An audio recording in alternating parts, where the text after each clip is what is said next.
to Robot Unicorn, hosted by my parents, Jess and Scott.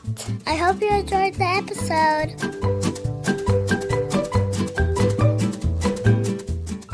Hey everyone, welcome back to Robot Unicorn. Jess here today. Today we are talking with someone who I look up to and truly enjoy talking to. I cannot wait for you to hear this conversation. She is someone who thinks very deeply about things, and she's lived through a lot of difficult things as well. Her name is Kate Bowler, and she's kind of a force. I met her last year at a conference and immediately just loved her. I could see her passion for people and for loving others and for helping people think deeply as she spoke at this conference. And ever since that, I started consuming all of her material. I read her books, I listened to her podcasts, and I'm really excited for you to listen to her as well. So a little background on Kate. She's a 4-time New York Times bestselling author. She's an award-winning podcast host of her podcast, Everything Happens. She's a professor of religious history at Duke University. She has 2 honorary doctorates, an award from Yale for service to theological education. She has 7 books to her credit, and she's also a wife and mother. She is, like I mentioned, a force. What really shifted Kate's world and her work actually was being diagnosed with stage 4 cancer at the age of 35 in the middle of what she felt was a pretty predictable life. Now, we don't get too much into her cancer diagnosis today. We actually cover a bit of a different topic. So we cover a lot of what Kate does for her work, where she's a professor of religious history at Duke University. So she's a historian. And I specifically wanted Kate on not only because I had questions for her, but also because so many of you have questions that I thought Kate could answer. A lot of you have grown up with religion of some kind. And we try and be pretty broad in this episode because we know you come from a variety of different religious backgrounds. And what I hear from parents all the time in my practice, and also from you who listen to this podcast, is that you've had to kind of rethink what faith looks like for you and decide what faith is or isn't in your own life now that you've become a parent and you're older and you're reflecting on the faith of your childhood. And for a lot of people, this feels really messy. It's hard to know what you want to teach your kids when it comes to religion or faith. And a lot of people who I talk to have been hurt by the church in some way, shape, or form and struggle to know if they even want to have faith in their life. And so this is a topic that maybe won't resonate with absolutely everyone in our audience, but I do know that it is something that so many of you are going through. And I wanted to make sure to have a true expert on who could talk about these things with me. So Kate and I get into topics like deconstruction. We get into topics like faith and religion and religious trauma and hurt. I ask her big questions like, do you think the church teaches that we should spank our children or that children need to be obedient to their parents? And are children innately sinful? I ask her the questions that I've been wondering and been wanting to talk to a professional who has deeply dove into the Bible, understands history, and understands theology much more than I probably ever will. So for those reasons, I brought Kate on, and I'm really excited for you to listen to our conversation today.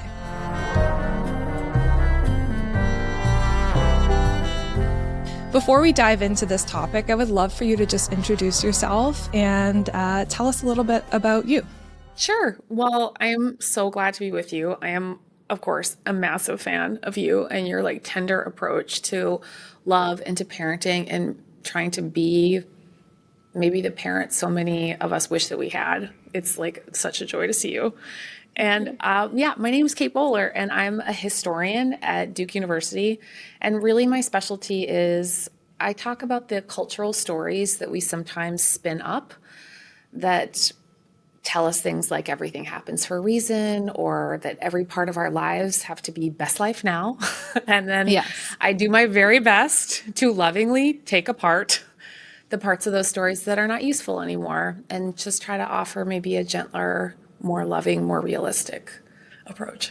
I love that. And everything that you teach, I think we're aligned on just the nuance that you bring to these really complicated subjects. I think, and maybe you can speak to this, but religion in general, I think is often a very black and white and not very nuanced. And I love that you bring these approaches in to help people kind of understand it in a deeper way. And I wonder if you could speak to that a little bit. Sure. Well, and part of my day job is I get to teach at a divinity school, which means that almost all my students will either become a pastor or a community leader or a social worker, but really they're holding faith questions for other people as a leader. And it's really given me about 20 years of insight into how religion can do a lot of damage or it can do a lot of good, depending on whose hands it is. And what really worries me, I think, most of all about how religion itself is framed is so often we feel like it's a set of certainties that we have to have and we have to never question and that we have to hold and then frequently weaponize against other people. So I really encourage my own students and really just feel encouraged by this fresh crop of leaders I get to see out in the community all the time is what happens when we move these questions of faith and love and belief and belonging away from a story about being hyper certain and back into the place it should be, which is that tender place of love. I love that. Yeah. I think it would be helpful to learn a little bit more about you and your experiences. So what did faith look like for you when you were a child? I had a both a very religious and a very spiritual home, but I was really glad that my parents were frankly sort of spiritual weirdos. They had both become Christians later on in their life. And one of the things I really appreciated about that is I knew exactly why they had become religious. My dad found most religion frustrating, boring, or mostly stupid. I think that was really his strongest objection.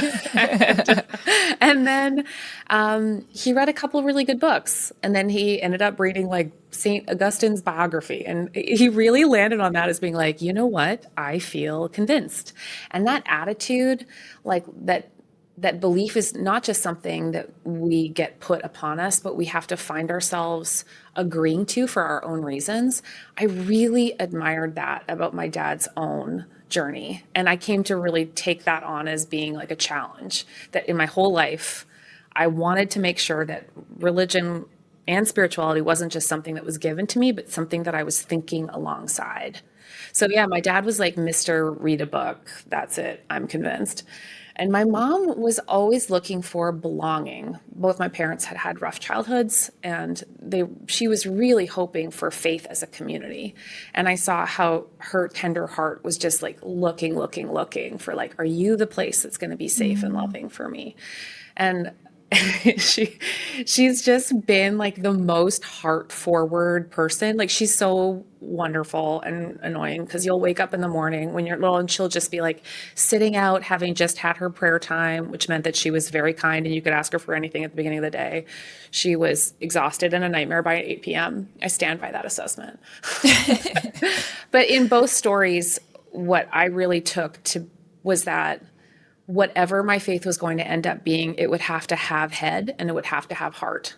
And some combination of that was going to have to make its way into my own life. But I really appreciated that it was never forced on me. And I didn't have most of the, like I would say as a historian, like religious subculture, this sort of like, we can't just have a magazine. It's a Christian magazine. We can't just have music. It's Christian music. I wasn't introduced to all of that subculture until my teens, and growing up without it cured me of a lot of the feeling that I was supposed to wear my faith as a badge of belonging.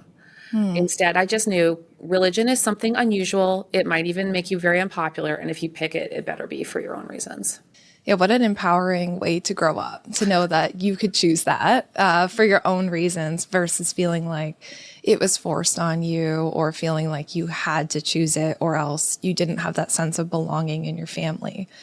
I really picked up on how you were using the word belonging because that's kind of like my word that I'm obsessed with right now. As a writer, I'm sure you get that. Like I get certain words and I'm like, okay, I'm so stuck on this word. I'm going to try and use it in everything. And belonging is this word that I've been just really sitting with right now. And I think it really does come into play in this discussion because we all want belonging. We all seek belonging. And I think belonging in a religious community can be a really beautiful thing. But I think for a lot of my followers, belonging has also been their biggest struggle when it comes to religion, because they feel like if I choose to do things different at all than my family, I've lost it. And I wonder if you can speak to how you've seen that as a historian and in your work as teaching as well. I mean, you've really touched on it directly. It's so often our faith can be a place that creates a thick boundary around us and defines a group of insiders and outsiders. And then when you're in, it feels so unbelievably good, like that you are good. And also that you're living inside of a world that you fully understand, that you can almost touch all the edges of it. And that's why I think the language of subculture is really helpful, because a lot of us grew up inside of something that we only later realized was a bubble. And a bubble is just another way of saying subculture, where you felt like you lived in a whole world that was made for your beliefs. And I mean, every religious community has a bubble, has a subculture, but I'll speak specifically about the American evangelical bubble, because that represents about 40% of North Americans' religious experiences. Wow. It's less common in Canada, where, as you know, growing up religious is sometimes like, oh, good for you, which I always sort of came to appreciate later on. But a subculture can really make you feel, especially if your family lives inside of it fully with you, that there are insiders and outsiders, there are good people and there are bad people, and you want to stay one of the good people. I was introduced to the evangelical subculture when I was 14. I found a Focus on the Family bathroom magazine in my friend Carolyn's home, and I was like, what is this? And then there was an advice column where a woman named Susie was ready to tell me what to do. It was my first feeling like, oh my gosh, there are so many rules, and I need to learn all of them, or else I won't be good. And oh wait, now all my friends' families follow all these rules. The second I knew what that subculture was, I was desperate to be a part of it. And yet, because my family wasn't, I always think of those as restaurant families where no one has to go sit in the car because of an argument before the check comes. I did not belong to a restaurant family. I couldn't even pretend to be one of the good families. And I saw how quickly a subculture could create a whole seamless world of belonging, and I knew I couldn't quite get there. And that created like a deep loneliness that started the second I knew what good, according to them, was. And so now, as a historian who studies those subcultures, I just feel tremendous compassion for how much black and white, insider, outsider, good and bad that it creates for all of us. Yeah, absolutely. And I've seen this just in my personal life, but also professionally. A lot of the work that I've done has been with people who've grown up in religion, specifically the Christian religion. That's very strong in the community that I live in and grew up in. And I've seen this a lot, like the hurt that comes out, like growing up out of those subcultures, and even the way that impacts parenting. So for example, and you can give me your take on this, I think people would love to hear it. But a lot of the culture around here would be, if your child is misbehaving or they're having a hard time, the answer would be harsh discipline, right? The way the Bible would be interpreted would be that our child needs to be spanked. They need to submit to their elders. They need to obey. And many folks grew up with that. Yeah. And many of my followers grew up with that. And now they're parents, and they're starting to recognize for the first time, like, maybe that doesn't actually align with my faith and the way that I want to parent my kids. Yes. And they have their parents telling them, well, you have to. Otherwise, like, you're not raising your child in a Christian home if you don't spank them or you don't hurt them. And so a parent feels like they have to have two choices: either continue to be in the family of origin and spank or hurt their kids even though they don't want to, or lose that and feel like they're not being a good Christian anymore. And I just see this struggle, and it's so hard. And I would love for you to speak to those parents and just share your opinion on that. Oh, well, and I mean, the spanking question is just such a perfect one, because I mean, I'm a historian, so like all I immediately just want to do, and especially say to parents who struggle with specifically that issue, like, oh, love. It is so tempting and so awful to feel like if you're not continuing to play by a certain set of rules, that you're not being fundamentally good in the way that you were taught. But I will just say there's a really easy explanation about how we got specifically that story about spanking. And Yeah, I would love to hear it. it was a man named Dr. James Dobson, and he wrote a book called Dare to Discipline. And in it, there was a whole set of very specific instructions about how you were to spank your child, especially using an object like a wooden spoon. I have met hundreds of people who were struck with a spoon because of this one book. Because I also study bestsellers, I can always tell you where something comes from, and I can tell you quite confidently that this particular approach to parenting, and we just also remember that back then, and this is something older people tell me all the time, like, Kate, you don't understand. We just had one book. Like, we were just given a book and told this was the way to do it. So there's a generation of people who followed the focus on the family curriculum, and they took a very harsh approach to physical discipline that I don't agree with. But I think one of the things that should just like give us a freaking break here is that let's just think about why focus on the family did that in the first place. It wasn't because Dr. James Dobson had done an extensive set of research that told him that disciplining children in a particular way would create a certain sort of person. He didn't have a research set. He had a theory and a bestseller. But focus on the family was a way to tell a story about families. What had happened was conservative evangelicals began to feel like they were frustrated that most of mainstream culture was moving too liberal in their opinion. And so they decided to double down on a set of beliefs about the family. So it went from being, and I will like not get up on my high horse about this, but it's something I lecture about a lot to my students. There was a time which we didn't do this to families. We didn't say everything about our kids has to tell a story about God. Like after World War II, most good families, like the best families, were missionaries. And they were like, our kids are amazing, but we're not trying to put them on a pedestal to wage a culture war. But starting in the 70s, with the beginning of these foundations like Focus on the Family, parents, Christian parents, started to feel so much pressure to force into parenting all their stories about whether they were good. And it created these very strange legacies, like people who were struck with a wooden spoon. And so I just think that every one of these rules has a history. And some of these histories are just telling us that we have put way too much pressure on kids to tell a story about God. And we need to like lighten up on that and realize that there are so many ways to express and to feel, for instance, God's love.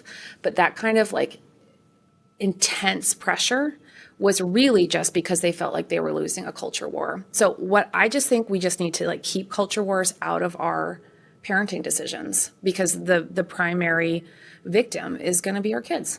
That is really fascinating. That's something I've never thought about, that this is somewhat new. Like, it's not that old that we're trying to make our kids into, you know, you have to be a Christian kid, you have to be a good kid, our discipline has to be Christian. I think you were talking at the beginning, right? Like every book you read has to be Christian, like all of these things. Yeah. Why do you think that took off in the way it did? Because that's still very prevalent today. Yeah. I think one of the things that really worries me about what took off is starting in the 70s. So now we really have like 50 years of this. We've done a real disservice to families because we started making families into show and tell. Oh, look how good the Lord has been to me. My kid is on the soccer team.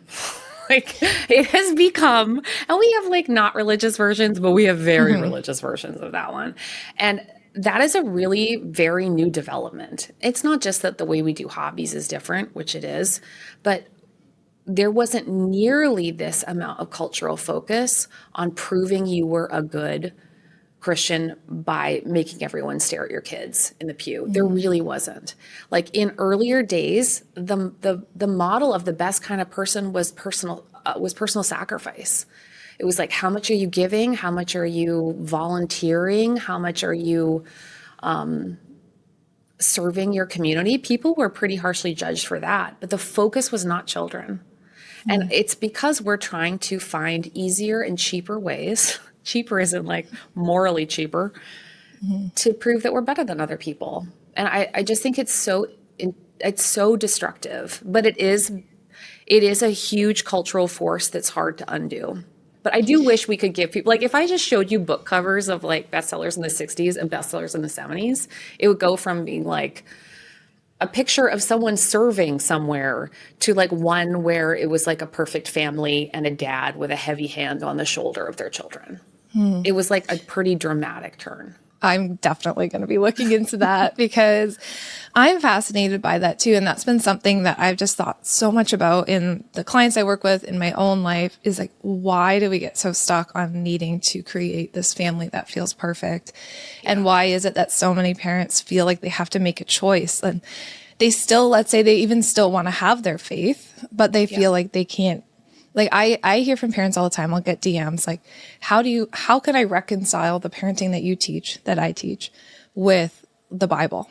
And they're so stuck on like, because the Bible says that I have to spank my kids and they have to be obedient to me. And like outside of the pieces we were just talking about, can you clarify that for parents who are really struggling? Sure. Well, I think some of the language, especially in the Bible, around obedience has been way too strictly applied. Here's the image it's trying to conjure up. It's trying to conjure up the image of a hierarchy, that God is God, and then parents are parents, and then children are under them, like a big triangle. And if you imagine your family as a triangle in that way, then all power has to go down. All obedience goes from top to bottom. We are obedient to God. You are obedient to me. Problem solved. The problem is, of course, is that it's first of all, it's a misreading of Scripture to imagine that what God primarily wants from us is obedience. Like fundamentally, the story about God, I'm just putting on my like divinity school hat right now, not just my historian's hat, but like fundamentally the story about God is a story about love. And we can see that not just in like the story of the Trinity is like Father, Son, Holy Spirit. It's meant to be a circle. It's not supposed to be a triangle. The reason why that's so important is because so often what we've done is we've tried to make families duplicate the power structure, a power structure with God. And that is fundamentally not a good reading of the tradition. I will just say, divinity school professor says that is bad. Because it takes us away from the story about love. Faith is a bazillion things, but at its core, it's a story about knowing that we are deeply loved and invited into belonging. If we don't feel that as our primary thing, if we treat power like it's that first and most important barrier, we're never going to know the real story. And what's so terrible about that is we'll misunderstand God and we'll misunderstand our own families. And so I just think obedience language has been really, really overused for the last 50 years. And I think people are scared that if they get into a story about love, that they have to permit everything. They don't. Families are about warmth and structure, but they don't have to be at heart about a power play. It's not scriptural, and it's not necessary. I think I'm so glad you shared that. I think it's really important for people to know that, right? And I think those are the hesitations I've heard from a lot of folks too. It's right. So if we don't have obedience, well, is it just a free for all? Like then what's happening? And I think that's where I find the parallels between the science, let's say on parenting, and what the Bible says very fascinating to me. because like what you're saying, warmth and structure, that's what research also tells us is the most effective way to discipline our kids, right? It's to have that unconditional warmth, but also to have structure in the home in a way that's looking out for the child's best interests, which sounds like exactly what you're trying to say. Yeah. I just worry too, like sometimes we also accidentally take on language of obedience because we're also really worried about how things look from the outside in. Like, will it look like my kids are bad and therefore I am failing as a, church member, a community member, I think our reputations should not be more important to us than our children's understanding of us as being like a warm and reliable and consistent person. And I worry that discipline language creates a kind of rule where you're like, once you're over it, all bets are off. Like we need as few cliffs as possible in any of our relationships.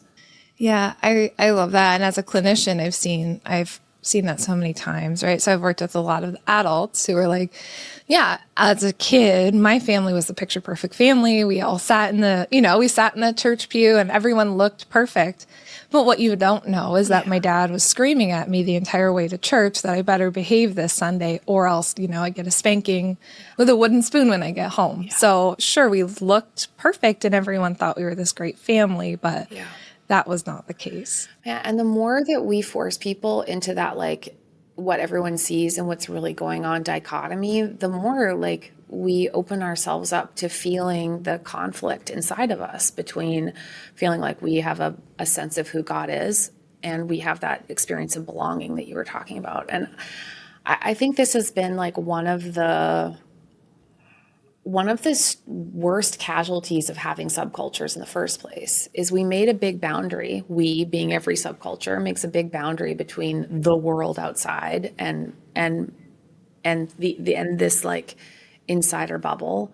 And the problem for everyone is it creates so much pressure to stay in the bubble altogether. And I've just seen how many, like there's been a whole generation of people who feel like they have to openly deconstruct their faith in order to recover a feeling of consistency and wholeness and integrity inside of themselves. And they wouldn't have had to deconstruct if we hadn't forced them into that hypocrisy in the first place.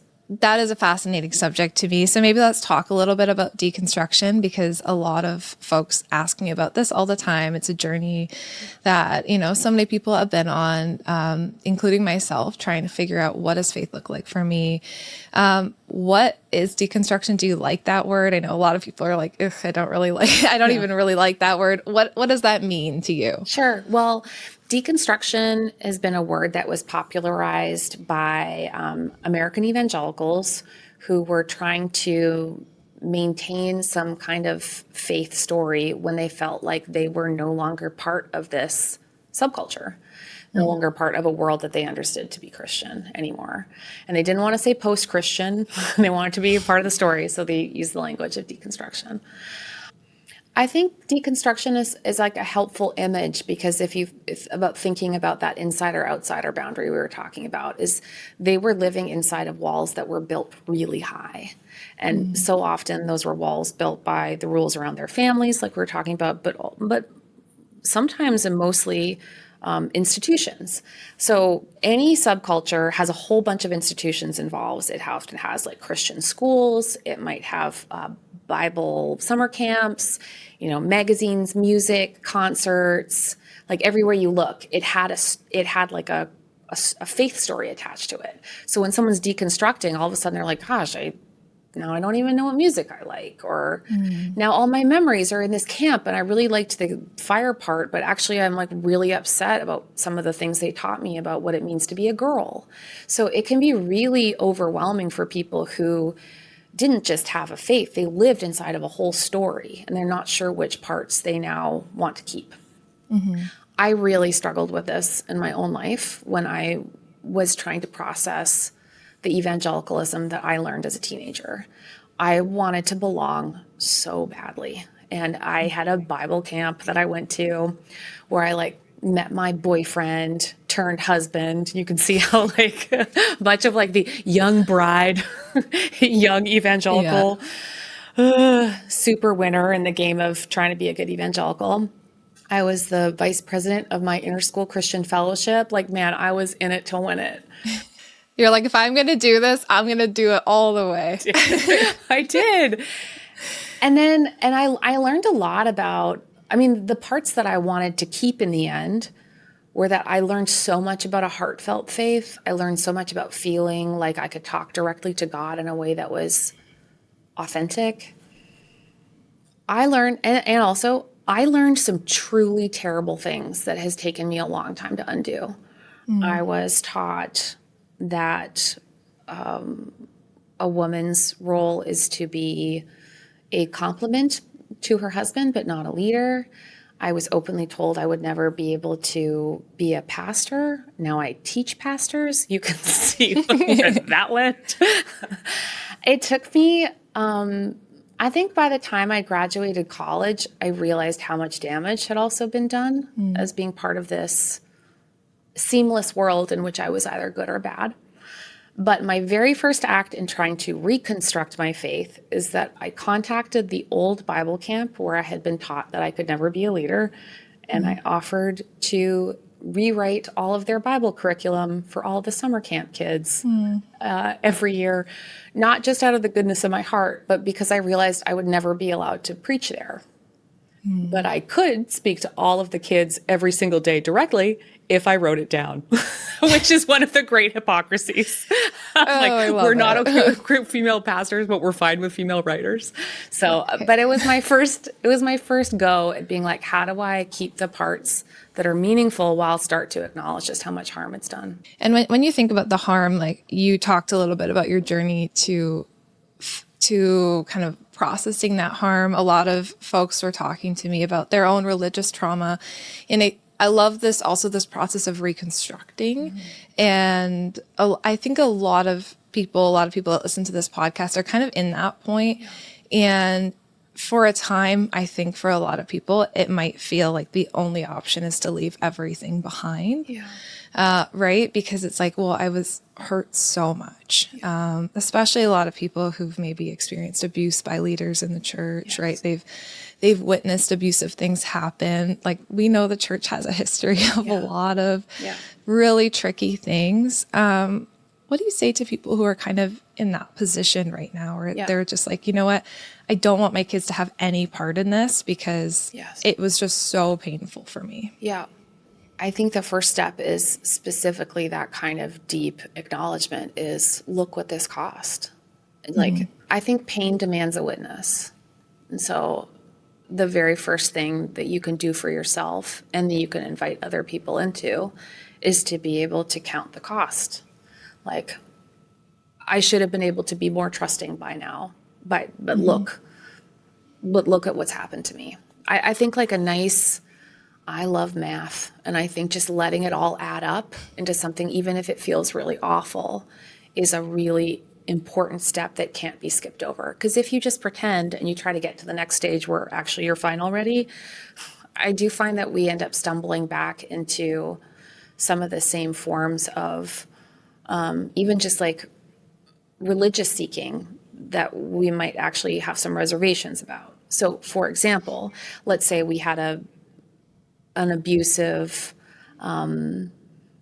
overly strict, deeply problematic pastoral figure in our life who told us things that caused us to believe things about ourselves and our relationships that's taken a long time to undo. Well, man, if we don't actually look at that carefully, we might actually find we've just found a yoga instructor who has almost identical features, but it's just in a form that we didn't recognize as also having a religious structure. So I think step one is always like, let's be real about what it cost. I think the second thing is, I don't know if this is just because I'm a historian, but I love to just try to look at the model itself and be like, which parts of this were really hard? Like one thing I think a lot of us realize we have a problem with is the all-seeing, all-knowing pastoral figure. I think that was really problematic. And this all came out of that same cultural movement we talked about with Focus on the Family, where we tried to lift up certain men above everyone else to prove that we were winning a culture war.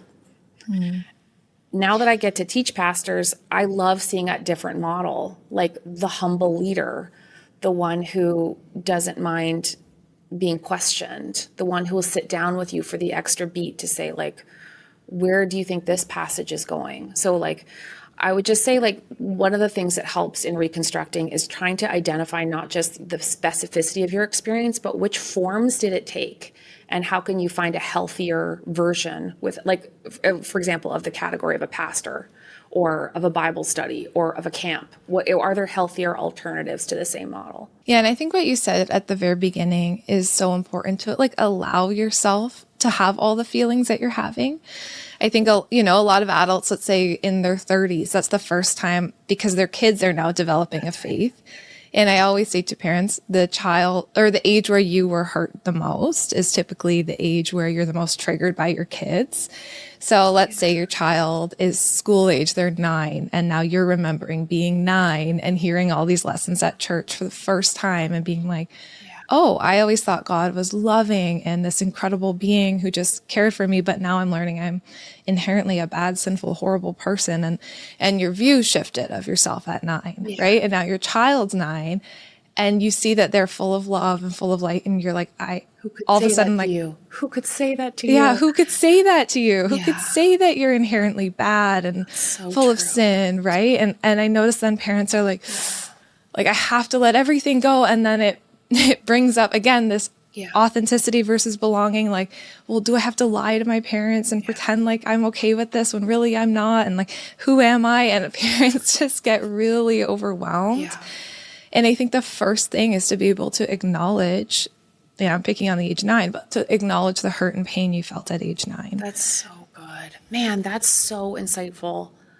I can completely see how that full circle feeling comes back, especially when it comes to church hurt.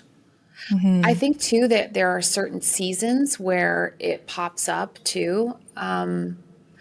It pops up right when babies are born, because often you have to decide, wait, do I believe in infant baptism? Like, am I gonna? Yeah, you start right away. And then they're like, and a lot of people just think, okay, well, I'll do it even if it's just part of a tradition. But frequently what they're doing is they're just deferring a difficult conversation they're having with themselves where they're just not sure, well, then when am I going to have that conversation with my kid about which parts of my faith might I really truly want to pass along to them? And this often really comes up around age 12 when a lot of traditions have some kind of like confirmation where the kids starting to develop their own faith story. And for a moment like that, I guess I would just follow along with your advice, thinking about what you were like at that particular age. And I guess I would really encourage people, if their kid is in some kind of Sunday school class or some kind of religious experience, don't feel embarrassed reading the curriculum and reading whatever their messaging whatever messaging they're getting, and just try to imagine yourself at that age and how it's affecting them. Because very often we think that we know the story that they're getting. And typically, actually, right now, right now, my kid's in Catholic school. It is a very different Catholic school experience than the one I got growing up. It is so often much gentler, much more focused on love. So it might be worth pumping the brakes and then looking back and seeing, like, is this a story I could think about telling my 12-year-old self? Would I feel loved? Would I feel held? Would I feel like I know something true about God if I read it like this? Yeah, I love that. And the pausing to be like, wait, they're not me. And I'm doing something in a different way for them. Yeah, and I do have power and control. I can read the lessons. I can decide what kind of messages that they get. And I think it doesn't have to be all or nothing. No, it really doesn't. It really doesn't. And you don't even have to. Let's say your kid didn't follow the same religious track that you did. You had to go to Sunday school every week, and actually you hated it, and then you never made your kid do it. Well, at some point, I just find it really useful to say over and over again, like, your faith is your story about who God is to you. And at any time, we get to be a part of that together in a community, or we'll just do it in our family. But I'm part of a Mennonite tradition, which has a really nice tradition, in my opinion, where you don't tell your faith story until you're an adult. And I'm the reason why I find that helpful is I'm picturing my own kid at 18, 19, 20 being able to tell a story that he's decided on, that I hope that I have informed well. But I like knowing that I can nurture it, but at some point I'll be able to fully pass the baton and be like, this one's on you, dude. And so you do have a son. And how old is he now? He's 11. He's in the stage where he just digs holes in my yard and reduces my property value. I love it. Fantastic.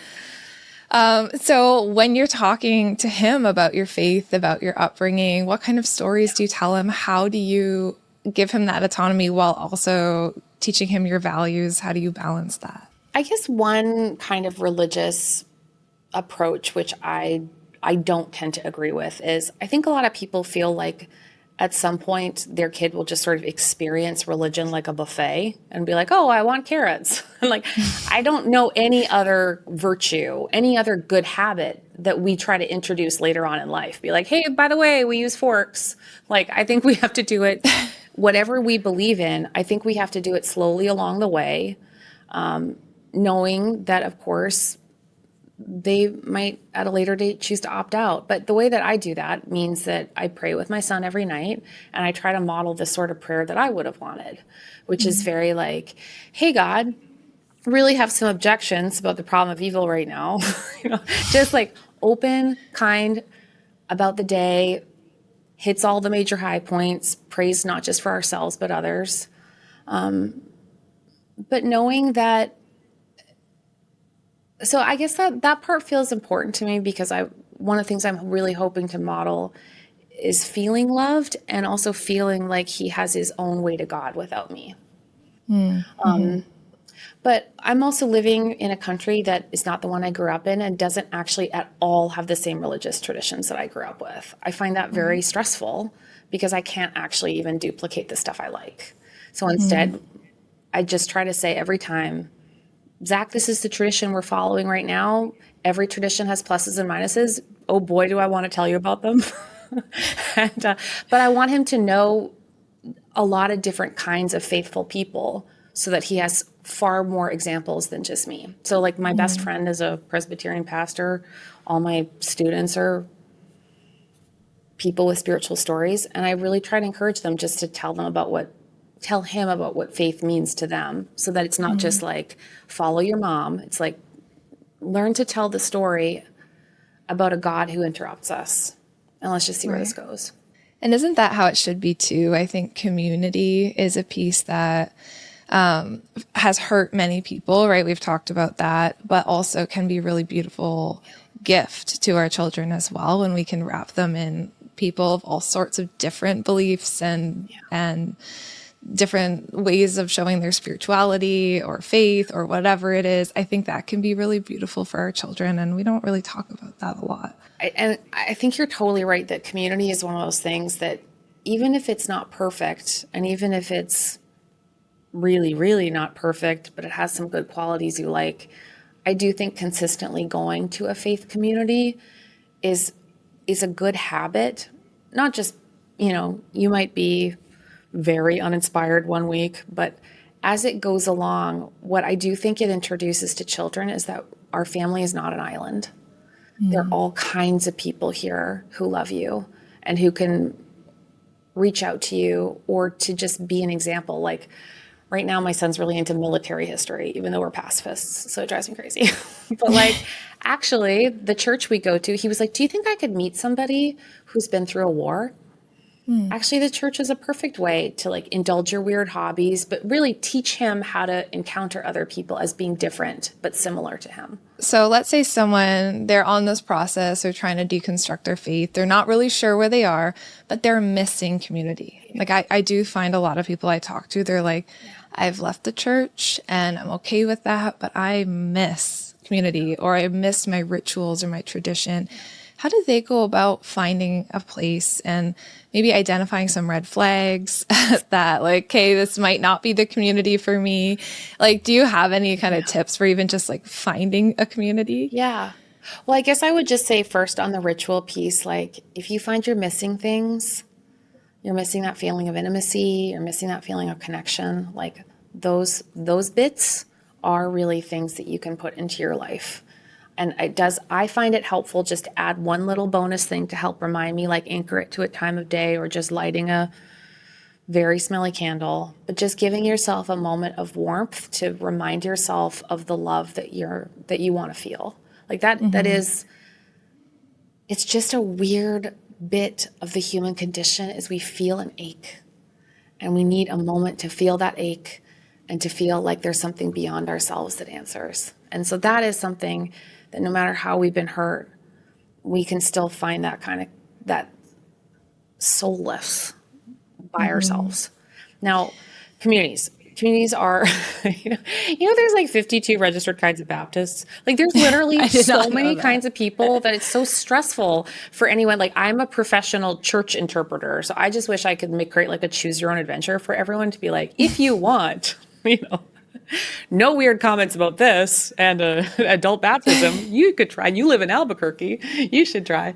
I do think though, looking for humility in leadership is a really good start. I also find that you can read the church's website, and that's a really fast way. It'll usually have a belief statement. If that belief statement is too specific, move on. Okay. A church that has like really tried to nail down too many specifics is not usually the church for you if you're trying to reintroduce like a broader sense of God's love. I also find that that's a really fast way of figuring out what people think about gender. Are they inclusive of women? Are they inclusive of same-sex relationships? Like a church website is going to spare you a lot of pain and inconvenience going there on Sunday morning. Yeah, I think that's helpful advice. Just read and maybe trialing just to see if it fits for you. But even sometimes too, like a evening service or something that's called like Vespers or contemplative, like I find that if you're trying to reintroduce that bright Sunday morning, oh my gosh, we have to dress up, this is so much work, is like not a nice way in. I find like a gentler, just a simple spiritual practice, and lots of churches offer them, is kind of I find an easier way to find a personal experience with God without necessarily having to feel like you're suddenly part of this big show and tell moment. Yeah, that's really helpful, I think. And I think I love that some of my followers were able to name that. Like I miss the community. I miss that ritual of what I had growing up, but I just know the church I was going to just wasn't healthy. It was hurtful, whatever it was. Yeah. Okay, this is a huge question, and you can just tell me, like, Jess, like, too far. We only have 10 minutes left. But I was thinking about a topic we were talking about earlier, the role of sin, and thinking we're inherently bad. Yeah. I know a lot of parents struggle with that because let's say their children are getting messages like, you're sinful or, and they don't know how to how to incorporate that, how to talk about that. It's in the Bible. Like, what do you make of that? Oh my gosh, that is so tricky, and that's such a big, important question. Especially if you have a memory or a sense of your own worth that's been altered by that language. Like, I think that's like one of the best questions you can ask is, how much do I want to introduce to my child the idea that they need to be different than who they are? And I think for that reason, instead of the language of sin, I find the word, which is still a very Christian word, and it does the same work, I find the word formation and malformation to be more helpful. Because that's right up your alley, Jess, with the like nurturing. It's nurturing language. And I think there's a classically liberal view that says that everything about us, inside of us, is good. I do not hold that view. I think that many things inside of me is song lyrics and mistakes I've made in the past. So like, I don't know that I love my anxiety and think that that's super good. So yeah, I feel you. Much inside of me is like projections I have, but whether people are mad at me. So like, I think that, so we don't want an either or. We don't want to say every single thing you find inside your heart and mind is good and trustworthy, and I hope you follow it. We don't want that. And we certainly don't want to, hey, just so you know, you're actually evil and malformed and every part of you needs to change. Aren't you so glad God exists? Neither of those are good. And I would just say neither of those are fundamentally good Christian arguments either. They're really not. So I really like nurture language. And I think that is inside of formation language. What it says is, what is inside of us is a grab bag. What I would say to my own son is, oh my gosh, you are made out of pure love. God only makes things God is delighted with.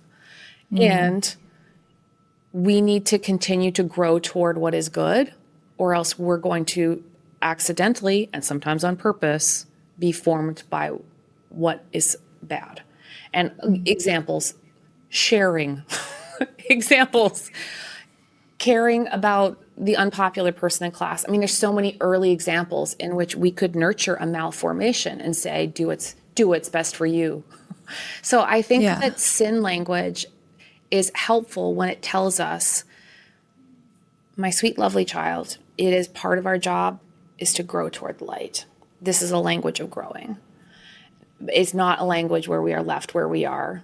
I think a liberal, classically liberal, like in a philosophical way liberal, can often sometimes overestimate language of how good kids are. And that's also confusing too. Kids know that sometimes they're not good. So let's not over prioritize one or the other. We're just saying we're in a process of becoming. Let's become. Yeah, I really love that. And I feel that with my own kids.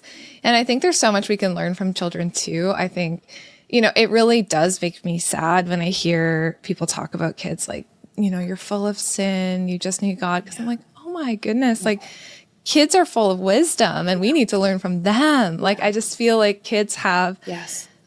I'll give you an example. My daughter has this stuffed animal. Its name is Cucumber. Amazing. And she knows how to take care of it. She knows how to put Cucumber in an outfit. She knows how to put Cucumber down for a nap. She knows how to give Cucumber, food when he needs it. Cute. And she has this innate desire to care and to love and to, give back and give literally her own things to the stuffy. And it saddens me to imagine a child just so full of wisdom, full of love, so much we can learn from them, being told you're inherently bad. Yes. It's such a perfect example. Their instinct to oh, Mom, that's okay. The actually quick to forgive, the strange, amazing low ego-ness of a child in a healthy relationship. They really blow our minds and teach us so much about virtues that we're supposed to have. But I really I think one of the bits that sin language is over prioritizing is our language of creation tells us that we are already baked into us is that exactly that wisdom you're describing is our desire and need for love, is our willingness to forgive other people because we know what wholeness feels like. We know that from the moment we get to stare into somebody else's eyes and feel like we are human Velcro. Having a stronger account of how creation works, that the very first thing God says is that we're made good, I think helps put the language of sin in context. Sin is not an incorrect category, but it has to be right-sized. It can't be so big that we forget how much we already know and are participating in what God wants for us. Something that I think a lot about is how, this language of sin, we've talked about spanking, kind of, how our faith has maybe been used against us in those early years. Yeah. And I think a lot about how parents just honestly feel really stuck and feel really overwhelmed. And so when someone, like you said, focus on the family, Dr. James Dobson, I'm pretty sure my parents had that book in their house and they're good parents. Yeah. My parents are amazing parents. And I've talked about this with my mom before. She's like, we didn't have anything else. Yeah. This is what we had. And we believed this is what we have to use because this is the resource, right? Yeah. And I think there is this desire for us, and you can correct me if I'm wrong. This is just my own thoughts. There's this desire in us as humans to have rules because rules are if I can follow them, then at least I feel kind of safe. Yeah. okay, if the rule is my kid misbehaves, I have to break their strong will. I have to do this by spanking them. Well, at least I know what to do. Yeah. I know what the plan is. And I'm like, I'm right. I'm like following this right trajectory. Because when we have rules, we don't have to really think super hard about other things. And I think nuance is so much more difficult than rules. Yeah. And that's kind of where I've like, because I've asked myself the question a million times, like, why are we so attracted to these religious communities that actually are hurting us and telling us we're awful and hurting our kids? Like, why are we attracted to it? But I think that there's something about rules that just feels easier or makes us feel safe. I would love your thoughts on that. Well, I'm just thinking too about, because there's a surprisingly high correlation sometimes between churches that have really strict rules and the degree to which people want to follow them, and then that church is successful. I've always found that very strange, but I studied mega churches for a long time, and often the more strict ones were the ones that were on the surface more successful.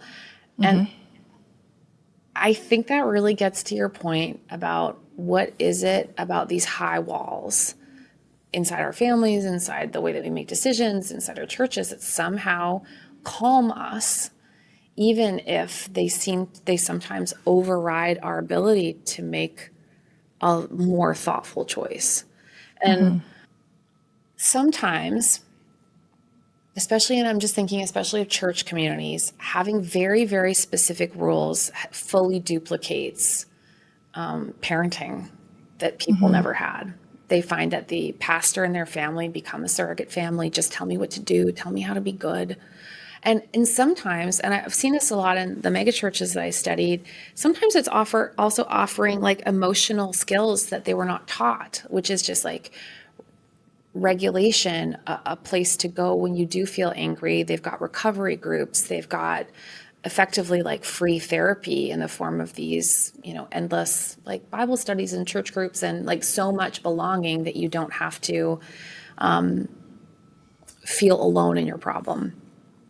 I really, these are the idea that we go to these full service churches and they solve all our problems usually has a honeymoon period. And then life happens, right? Like there's a divorce, a kid with special needs who actually can't possibly respond to that form of discipline. Like these tricky things pop up. The problem with high rules and these high walls in these situations is that when it comes to moments that require nuance, these communities and families fail us right at the moment where we needed them the most. And I think a lot of people who are deconstructing have a moment like that in their mind where they were like, actually, I needed you to see me as a person, and you failed me in my complicated, real messy life. So sometimes the things that attracted us end up being the thing that specifically breaks us. Yeah, I think that makes so much sense. And I think if we bring it back to belonging, like there's kind of inauthentic belonging where I'm a part of this community. I'm loved. I feel seen. I feel heard.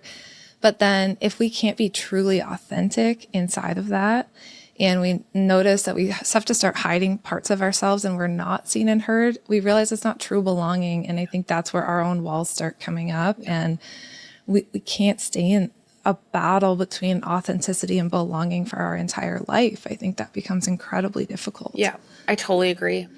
And I will say, just as like a pitch for pastors lately is, there was a lot of training that was frankly missing from that conversation before. Like the average pastor did not get mental health training 30 years ago. Some did. Mental health training has been the norm in some churches for as long as like 100 years. But for the most part, a lot of pastors have been confused about what should have rightfully been handed over to a therapist or psychologist. As someone who gets to teach pastors now, I will say they are very well trained. They also spend a lot of time in hospitals with like other mental health professionals learning about like the limits of their own training. So I do feel like people know their lanes way more now than they did before. I'm like very grateful for that. But there was like, I think if you feel too, like just as a red flag, if you feel like the person spiritually in charge of you seems to sort of feel like the whole swimming pool is theirs, that there's no topic in which they're not the expert. That should worry anyone. Like, one of the best parts about being an adult is you should go to the right person who has the right tool for the right thing. You should be able to trust your pastor for certain spiritual questions and for certain moral questions. And you should be able to trust your therapist for other ones.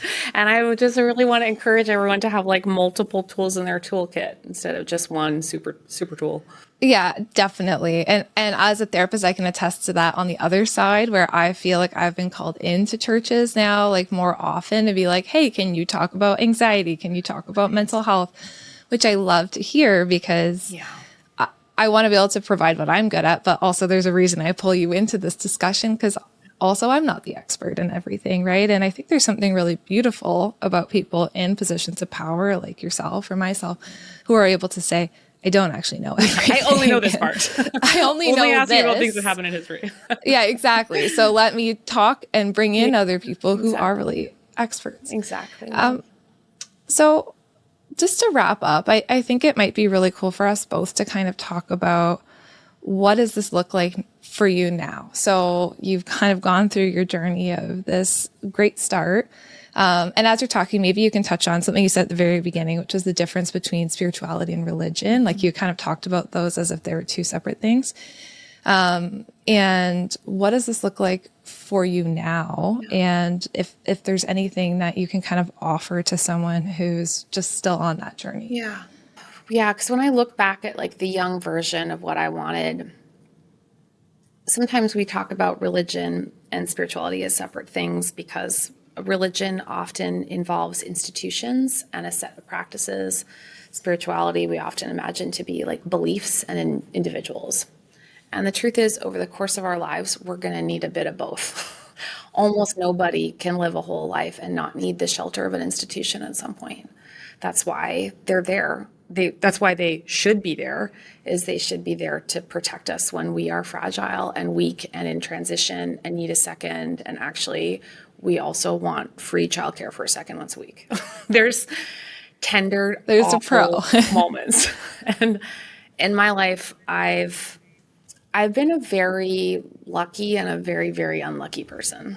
When I was in my 30s, I was diagnosed with stage 4 cancer, and my life completely came apart. And in those moments, this is the part where I just like, when I think back, this is the bit about church that makes me very emotional, is those were the people who volunteered to do things for me that no normal set of people would do. They like donated airline points to me so that I could fly to the hospital that I needed out of state. They like did a meal train and kept me and my family fed for 2 years when I was on endless chemo. I have a really awkward situation where my workplace is actually attached to the hospital. So like my university, you can like walk down a couple hallways and then like, ta-da, I'm wearing an outfit I don't want to be seen in at work. But one of the like very sweetest things is that because so many of the professors I work with are also ordained pastors, they completely abused the visiting privileges of pastors, where they were like, where they could pop in at any hour to be like, oh, no, I'm her pastor. I love it. So like one time I went to sleep for a surgery and then came up and was wearing woke up and was wearing entirely different socks, because like someone had knit them for me, and it just like came in stuff. I like carefully put them on me, which made me laugh so hard. But it was just one of the things I've experienced in times in which I was really lucky and unlucky, when I needed no one and I needed everyone, is that having taken the time to think about what faith meant to me meant that when I really did need something, I was ready to have a certain kind of person in my life, a certain kind of person who could help carry me. And those people can speak comfort to me without saying awful things that I don't want to hear are not true, and it's been, it's become like a big part of my life's mission, is to help people use, especially faith language, in a way that brings comfort and doesn't double down on pain in people's most tender moments. And so I've just experienced the deep need for other people. And then also the limits when people come into your life at a tender moment and they absolutely say the wrong thing. And then you wish they would fall into a well. Yeah. And we need to acknowledge that those moments will happen. And yeah. Yeah, that's so beautiful. Okay. And I think it speaks to something that a lot of us are missing, which is the community piece, right? The people in our life that can lift us up and be there for us. And you mentioned this before, and I've heard you talk about this on your podcast with the ache, that ache, right? That feeling of, I need someone to take care of me. And, I don't want to be in this world alone. And I think that there's something really profound about being able to acknowledge that all of us carry that inside of us in some way, shape, or form. No matter if you were raised religious, if you are religious, we all kind of feel that way. Is that fair to say? It is one of the deepest truths about us is we ache for the moreness of it. And that doesn't mean that because we feel incomplete that we are broken. It means that we are like, a human life is like an arrow. Like we are just always pointing outside of ourselves. And it creates all of the hungers and needs that are really good for relationship. And it also creates all the hungers and needs that help us learn to be of service to other people. So if you feel like you're by yourself and you feel achy inside and you wonder if that means that maybe you're broken, you're definitely not. You are just a person. This is not faulty wiring. The ache is like a feature, not a bug. Yeah, I think it's important. Nobody talks about this, like at least in my world. You probably talk about this all the time, but in my world, like I feel like sometimes I'm out here like talking to my husband, Scott, I'm like, oh, like, don't you just feel an ache? And he's like, Jess, like, not everyone has to have like such a profound view on life as you. Wait, even my kids. You play 2 sad songs though. He'd be right in it. Oh, I know. Even my kids are like, can you say the word profound a little less to us? And I'm like, no, I can't. I can't. I'm feeling it right now. I can't. But something so for me, I've really had to think about I have 3 kids, right? What do I want to teach them? What's been really important to me about religion that I want to pass down to them? What don't I? And I mean, I could do a whole other episode just on that, but there's certain things that have kind of stuck with me through the years. And if I look back at my childhood, I think you were talking about this in your reconstruction piece of like, what was meaningful to you that you want to pass on? And for me, some of the pieces that I really love are just even the rituals. Like growing up, every Sunday after church, we would go with my entire family. We'd go to my grandma's house. Aww. And at my grandma's house with all my aunts and uncles, she would make cake. It would be the same chocolate cake every single week. And every week we'd eat this cake. We'd talk about things we'd spend together, like togetherness, this sense of belonging, this sense of being part of something that's greater than just you. Yeah. And when I think about what I want for my kids, like I want them to grow up with a feeling of togetherness, of community, of belonging. And that was really important to me when I was kind of reflecting on what do I want for them. I think there's also like beautiful rituals, like let's say prayer, whether for you, depending on whatever your religion is or not, maybe some people call it mindfulness or a meditation, right? Or like a prayer. And I think to start a meal with just like being grateful for the things in our life and taking a moment to think about the people in our life who are suffering or who are hurting is a really profound ritual that we can give to our children.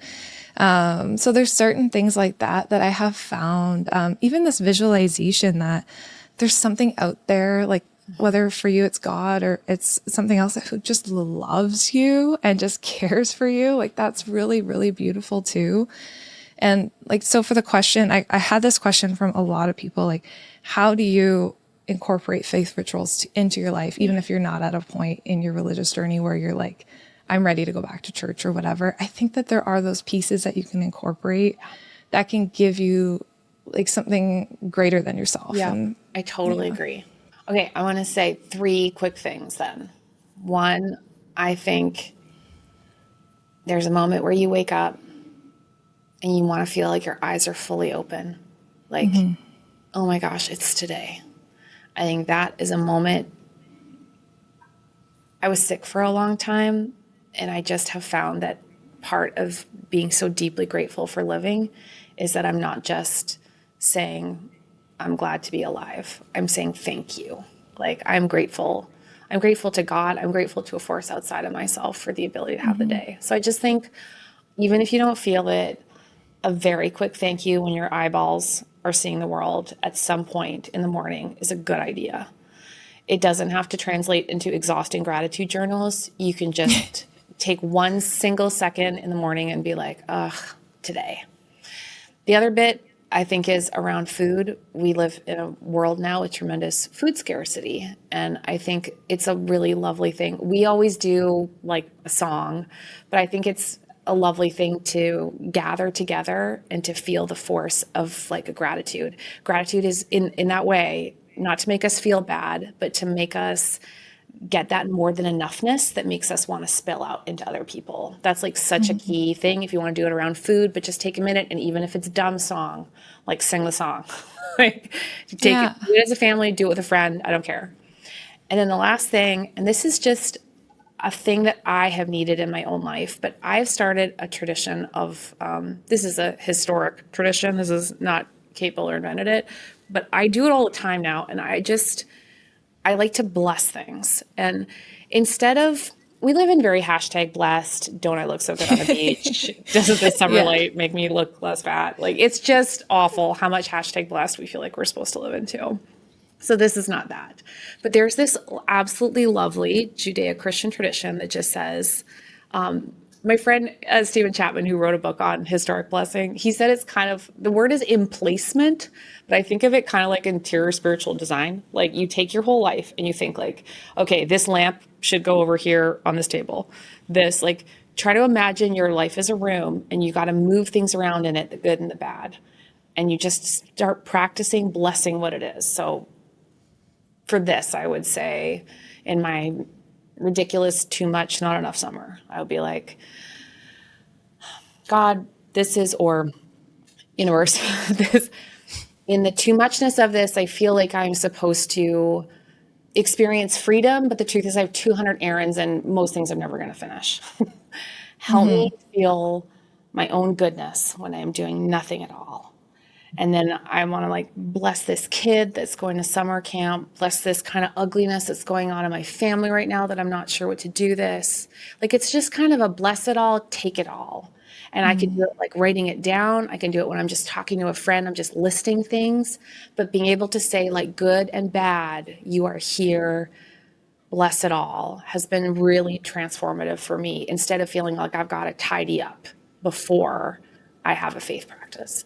I really love that. I learned something similar to that years ago when my babies were little, and one of my friends would do something like that when her baby was crying, like, you know, a blessing for like, that she didn't actually label as blessing. She said, what a gift that my baby's able to cry so much and needs me. And so she would try and kind of reframe it just a little bit and be like, yes, this moment's so hard. And also, you know, thank you for the gift that my baby's able to cry and able to need me, and that I'm in this moment right now. That is so hard. Like, it's an acknowledgement of the hard and an acknowledgement of the blessing that's in those hard moments. And that's been really helpful for me as a parent to 3 little ones, where there are some, like, even last night, I'm like, thank you that my child's doing yoga on my face while they're trying to sleep. Like, I'm so glad they can move their body and at the same time, like, yeah. they need to as sleep. long as you make sure you add the like, and for the exhaustion that and for the thing I'm worried I can never get back.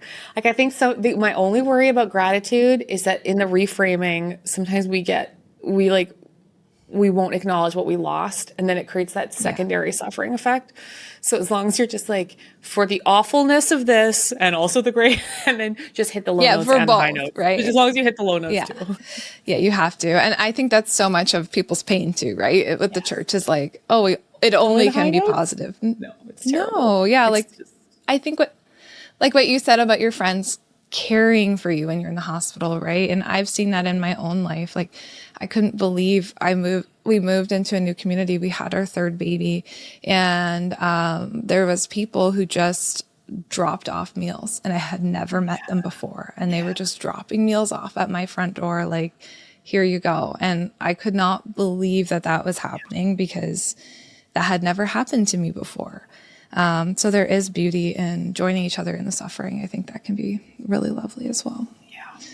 Thank you so much, Kate. There was I could talk to you for probably ever, but glad to be with you. This is probably a really beautiful place to wrap up. Is there anything final that you want to share with the listener who's been listening to us for this hour? No, just that they're doing great. And I'm really sorry that the church is frequently the worst.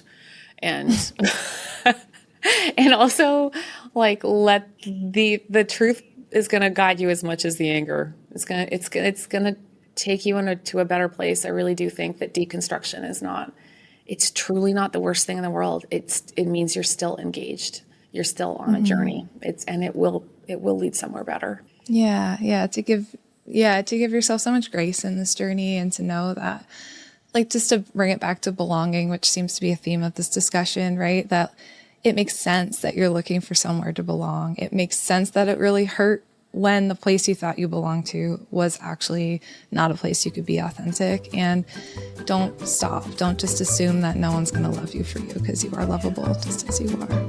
It's perfect.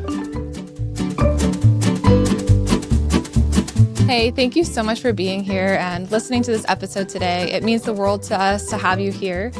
If this conversation was helpful for you, it would mean a lot if you could like and subscribe. That just shows us if the conversation is meaningful and helpful, and helps it get out to more people. Also, I just wanted to let you know that every week we have a new episode drop. And if you want to be notified when that happens, just hit the little bell icon. Again, thank you so much for being here, and we will talk to you again next week.